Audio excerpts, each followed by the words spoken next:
Hey guys, it's Luke here and welcome back to another video. You join me here today at Partridge BMW to have my first drive in this, the BMW 128ti. Now you may remember fairly recently I joined a subscriber of mine on collection day of his Ti, but I didn't really have much time on the car and I also didn't drive it. So a big thank you to the guys here at Partridge for making it today possible. I'm very excited to actually have my first drive in this because, like I said, I've been out in one in the passenger seat very briefly.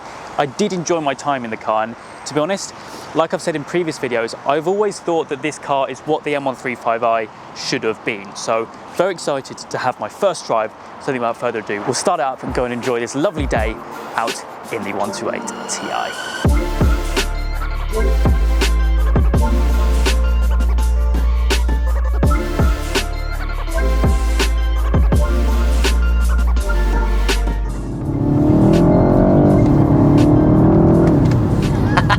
Okay, here we are then folks, out in the 128ti for the first time. Now, I've had a few miles to kind of get used to things and also, more importantly, to find some lovely roads, and that is exactly what we have in front of us. It's also a lovely day, which definitely helps. But yeah, let's see what this thing is all about.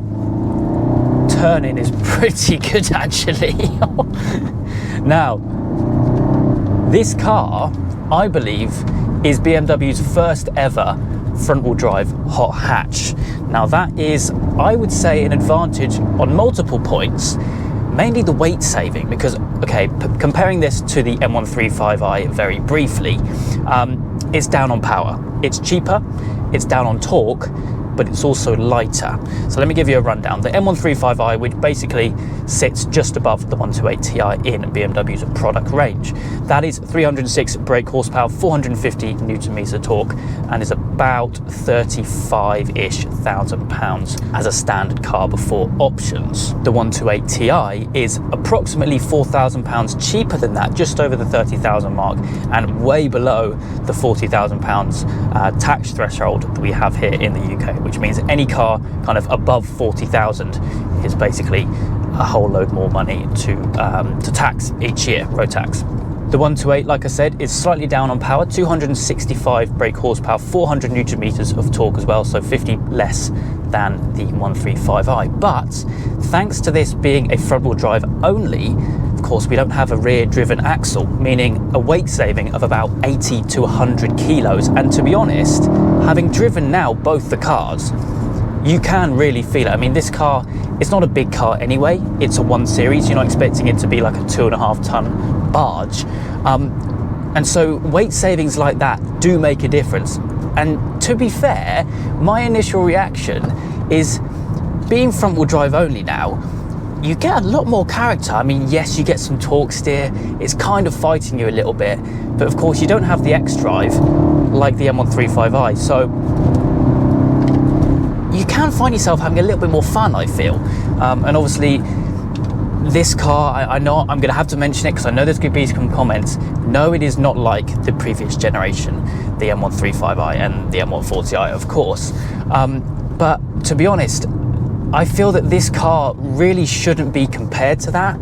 BMW has completely changed its design language and the way it builds cars, mainly due to all of the regulations that are now in place. I feel that if those 3-litre cars didn't exist, this new generation would be respected a lot more. And I respect them personally. I've experienced quite a few of them, some of which tuned. Nice 720S Spider.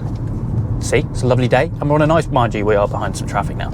But yeah, like I was saying, I mean, I've experienced a number of these now. This is my first time driving the 128ti. I did have some time in the passenger seat of one, actually a brand new one, so I couldn't really experience what it was like flat out, and hopefully I will do in a moment when we get out on some open roads out of this 30-mile speed limit which we're approaching.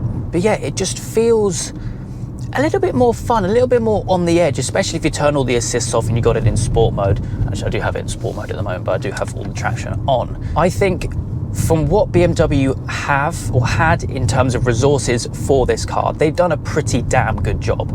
And that kind of relates to both the 128 and the M135i. But going back to what I said in the intro, and actually what I believe is going to be the title of this video, is the 128ti what the M135i should have been? I personally think that is the case, and I have been criticised in the past for kind of insinuating that I hate the M135i. I don't hate it, I actually really like them. I mean, the interiors of these cars are lovely, as is that. Nice little Austin, I think. It's a very nice cabin to be in. Of course, we now have the kind of, I'm not going to say dated, analog style dials, and actually you may remember in the original 128ti video I made, I raved on about these. I really like how it's kind of taken a step back. It's almost like it's gone back in time a little bit, but I really do prefer the analog kind of circular dials than what you get in the 135i. But like I say, I don't hate the M135i, I just really like the 128ti, and so a big thank you once again to Partridge BMW for actually letting me have a first drive in this car, because I've been dying to get my hands on one. Anyway, as we go over this brow of the hill, we are approaching one of my favourite pieces of roads, which I actually drive quite a bit in my own cars, just for fun really, off camera. So we'll drop it down to second, we're in sport. We'll see what this thing is like. Like I mentioned, turning is brilliant. I mean, this type of car is built for roads like this. Gearbox is good. We've got an 8-speed semi-auto in this, I believe the same as what you'd find in the Mini JCW. Brakes are good, and actually the brakes on this thing, I'm gonna overlay some pictures. They are huge brakes on this car. Power's there, torque is there, grip is also there, but you do find yourself just feeling like you're on the edge a little bit more.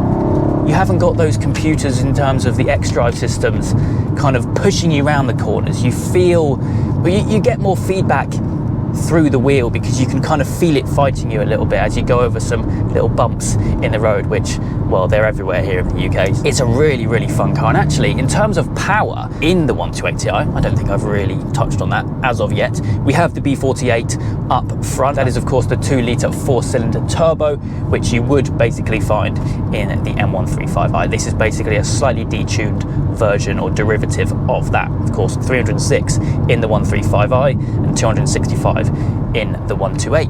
As I mentioned, 400 Newton meters of torque and an 8-speed semi-auto box. Of course, this is an OPF car, meaning in terms of sound, you're not going to get much, especially because it is a 4-pot at the end of the day. But if we just knock this down a little bit more, you do get some sound kind of blown into the interior.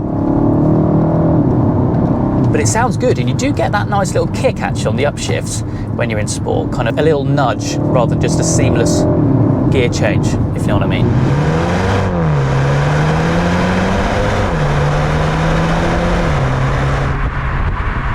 But like I said, I think with what BMW were given in terms of resources to make this car, make a fun kind of circa 300 horsepower hot hatch to rival the likes of the Golf GTI, maybe the Ford Focus ST, or maybe even the Fiesta ST. I think they've done well. I think they've done really well. And actually, in terms of build quality, everything feels very premium. We've got a lovely kind of performance gauge here in terms of G meter, all your temps, and some power stats as well. In fact, when we get out here, we'll have a look at that screen there.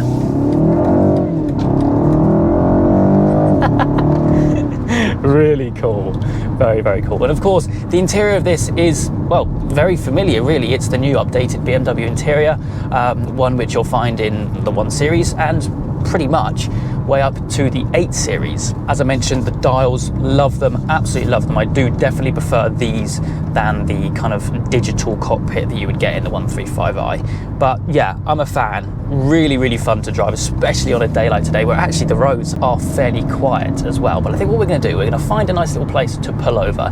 I can show you around the car because I've kind of haven't really done that yet. Typical, kind of throw the keys in and just drive. So yeah, we'll pull over, we'll have a little run round before undoubtedly I'll hop back in and go for another drive.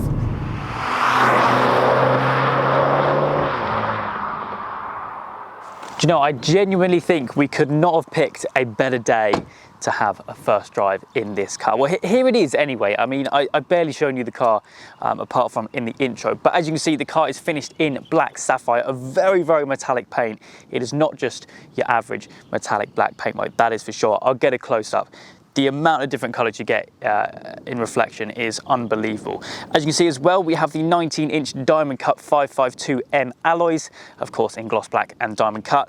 Those are the upgrade wheels. You can get some slightly smaller options, but those are the range topper in terms of the wheels. You can see as well, we have all of the red accents, which include the air intakes on the front, the side skirts, and the little vents on the back. These are optioned on. You can option them off because on some colours I don't think it really works as well.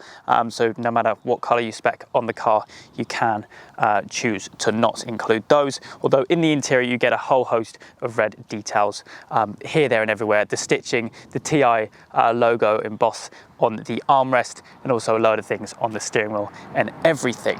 I really like the car, and I think on some roads which we've been driving on so far, it really is at home. Really is at home. I think the front wheel drive really works for it because you get a lump off the curb weight, and also you just get that extra kind of driving feel. You feel like you're on the edge a little bit more. You don't so much have to just sit there and plant your foot so much. You get quite a bit of torque steer, but I quite like that. BMW's latest design language is very sharp. I feel like going back to the previous generation M135i and of course the M140i, which I am very familiar with, it was a little bit more rounded in that generation, but I think that here they've kind of made everything a little bit more sharper, which I do like. From the front it's very aggressive. Of course we have the black kidney grills, like I mentioned, those red air intakes as well, and of course we have the BMW LED lights. Going around the sides then, we have the red side skirts. Like I mentioned, you can option that out. It can just be just a black side skirt. You also have the TI logo towards the rear wheel as well. The car standard actually sits quite well. That's probably down to the fact that it's optioned with the 19-inch upgrade wheels, and of course, I'm going to point on it again. Those brakes up front, the size of those calipers is unbelievable. And actually, if you go for a slightly smaller wheel size, like the 18-inch, it barely fits in. In fact, the car which I collected with a subscriber of mine, he had these slightly smaller wheels fitted, and the brakes looked even bigger. They are absolutely huge, which actually is quite surprising for a car which I'm going to say only has 265 horsepower, because I mean, the way that cars are going nowadays, it's not uncommon that you get hot hatches with nearly 500 horsepower, albeit when tuned. We have a nice little M Performance lip spoiler on the back. I believe you can option a bigger one, but that is quite aggressive. Nonetheless, you have the little points on either side, which kind of flows into the shaping of the roof. Then around the back, you then have the two exhaust tips as well. Like I mentioned when we were out driving the car isn't the loudest, but you can't complain. I mean, every car nowadays with a 21 plate on the registration isn't going to be loud because of all the regulations, OPF filters, GPF filters, whatever you want to call it. But I think, like I said, the resources the BMW had to make this car, they have done a very good job. Now, something quite funny actually to finish off this video, I did put a little bit of a poll up on my Instagram story earlier on today whilst filming this video, basically just asking whether you'd prefer the 128ti or the M135i. And I was quite confident that people were going to stick by me and kind of agree with me in saying that this is a superior car. But no, 75% of people chose the M135i, and it made me look a little bit stupid. But again, like I said, I don't dislike either car. I just prefer this one. If it were me, if I was given the option, I'd go for the 128ti, and I'm sure quite a few people will agree with me.